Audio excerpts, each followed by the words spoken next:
नमस्कार दोस्तों, मैं आरव चौधरी स्वागत करता हूं आपका यूपी की ताज़ा खबरों में। दोस्तों, मैं लाया हूं उत्तर प्रदेश की 10 मुख्य व काम की बड़ी खबरें। इसी के साथ चलिए दोस्तों नज़र डालते हैं आज की ताज़ा खबरों पर।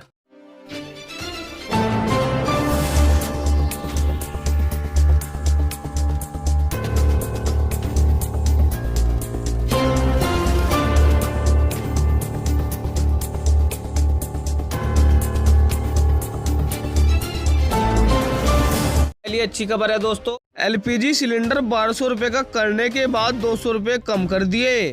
केंद्र सरकार ने एलपीजी सिलेंडर के दामों में 100 रुपए की कटौती करने का ऐलान किया है। इस पर कांग्रेस के राष्ट्रीय महासचिव दिग्विजय सिंह ने मोदी सरकार पर तंज कसा है। उन्होंने कहा, सरकार ने पहले 400 रुपए का सिलेंडर 1200 रुपए का कर दिया और फिर 200 रुपए कम कर दिए। अब सरकार ने चुनाव से ठीक पहले एलपीजी सिलेंडर के दाम 100 रुपए कम कर दिए हैं। एक जेब से 500 रुपए निकालकर दूसरी जेब में 100 रुपए डाले हैं। और अच्छी खबर है दोस्तों, बड़ी खुशखबरी, 17% बढ़ेगा वेतन। बैंक कर्मचारियों को होली से पहले बड़ा तोहफा मिला है। बैंक कर्मचारियों की सैलरी 17% तक बढ़ाने का फैसला किया गया है। आईबी और बैंक यूनियनों के बीच चल रही लंबी बैठकों के बाद आखिरकार इस फैसले पर मोहर लग गई है।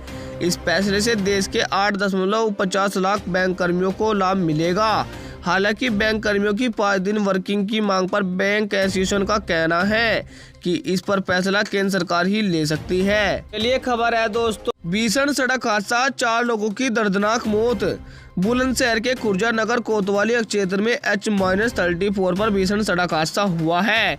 यहाँ एक तेज रफ्तार कार खड़े ट्रक में जा घुसी। हादसा इतना भीषण था कि मौके पर ही 4 लोगों की मौत हो गई, जबकि 3 लोग घायल हुए हैं। हादसे की सूचना पाकर मौके पर पहुंची पुलिस ने घायलों को अस्पताल में भर्ती कराया है।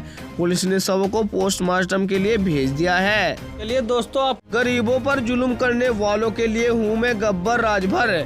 मंत्री ओपी राजभर अपने गब्बर वाले बयान को लेकर चर्चा में हैं। उन्होंने कहा कि हम कमजोर और वंचितों की लड़ाई लड़ते हैं। मैंने मंत्री पद की शपथ ली है। पीएम और सीएम का जो ध्येय है वही मेरा है। पूर्ववर्ती सरकारों में गरीबों पर जुल्म करके गुंडागर्दी का साम्राज्य स्थापित किया गया था। उन लोगों के लिए मेरा संदेश है कि अगर गरीबों को आंख दिखाएंगे तो मैं गब्बर बनकर खड़ा रहूंगा। आगे खेला होने वाला है। चलिए खबर है दोस्तों, मायावती ने इस सीट पर किया उम्मीदवार का ऐलान। अमरोहा की लोकसभा सीट पर बीएसपी ने डॉक्टर मुजाहिद हुसैन को अपना प्रत्याशी घोषित किया है। मुजाहिद मूल रूप से गाजियाबाद के डसाना के रहने वाले हैं। मुजाहिद की पत्नी बागे जहां डासना नगर पंचायत अध्यक्ष है।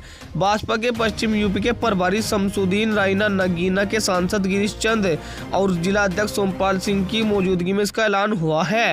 हालांकि बीएसपी के कुछ कार्यकर्ता इस टिकट का ऐलान होते ही नाराज होकर चले गए। अच्छा दोस्तों, खबरों में आगे बढ़ने से पहले आपसे एक छोटी सी गुजारिश है। दोस्तों, अगर आप उत्तर प्रदेश के रहने वाले हैं तो यूपी न्यूज को सब्सक्राइब करके बेल आइकन दबाएं, क्योंकि आपको अपने उत्तर प्रदेश की ताज़ा व बड़ी खबरें व मुख्य समाचार हमारे चैनल यूपी न्यूज पर रोजाना देखने को मिलते रहेंगे। और साथ ही दोस्तों, इस वीडियो पर एक लाइक और एक प्यारी सी कमेंट में हमें यह जरूर बताएं आप वीडियो कौन से जिले से देख रहे हैं। चलिए दोस्तों, आपका टाइम वेस्ट न करते हुए सीधा बढ़ते हैं खबरों में। और आज की अगली बड़ी खबर है दोस्तों, शिव बारात में करंट फैला, कई बच्चे झुलसे। कोटा से दर्दनाक हादसे की खबर सामने आ रही है। कुन्हाड़ी थाना इलाके की काली बस्ती में महाशिवरात्रि पर निकाली जा रही शिव बारात में करंट फैल गया। इससे शिव बारात में शामिल 14 बच्चे बुरी तरह से झुलस गए, जिन्हें कोटा के एमबीएस हॉस्पिटल में एडमिट कराया गया है। चलिए दोस्तों, आप यूपी अवैध मदरसों पर सपा सांसद का बयान।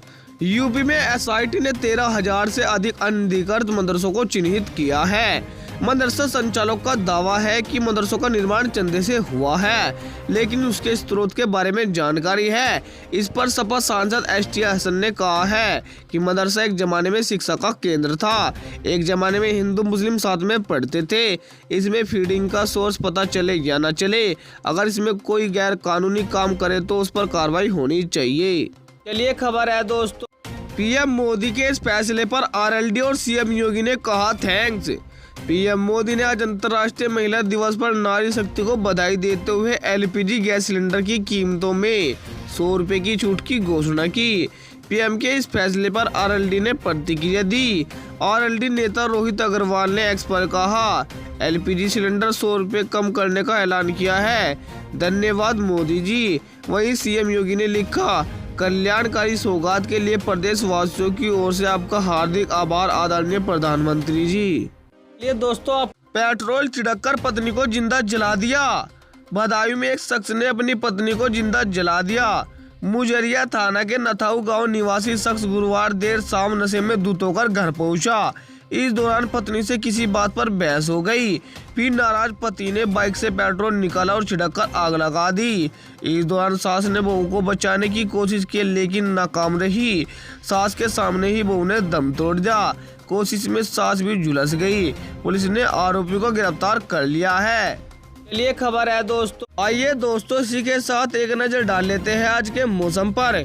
यूपी में तेज हवाओं का अलर्ट देके मौसम का हाल। यूपी में बारिश बंद होने के बाद सर्द हवाएं परेशान कर रही है। प्रदेश में 30 से 40 किलोमीटर प्रति घंटा की रफ्तार से हवाएं चल रही है। आईएमडी के मुताबिक अगले 2 दिन से हवाएं ऐसे ही चलती रहेगी। गुरुवार की रात अयोध्या में सबसे ज्यादा ठंड रहा। यहाँ न्यूनतम तापमान 8.5 डिग्री दर्ज किया गया है। 28.6 डिग्री के साथ उराई सबसे गर्म रहा। हाल ही में हुई बारिश और ओले से गेहूं सरसों की फसलों को नुकसान हुआ। अब तेज हवाएं और नुकसान पहुंचा रही है।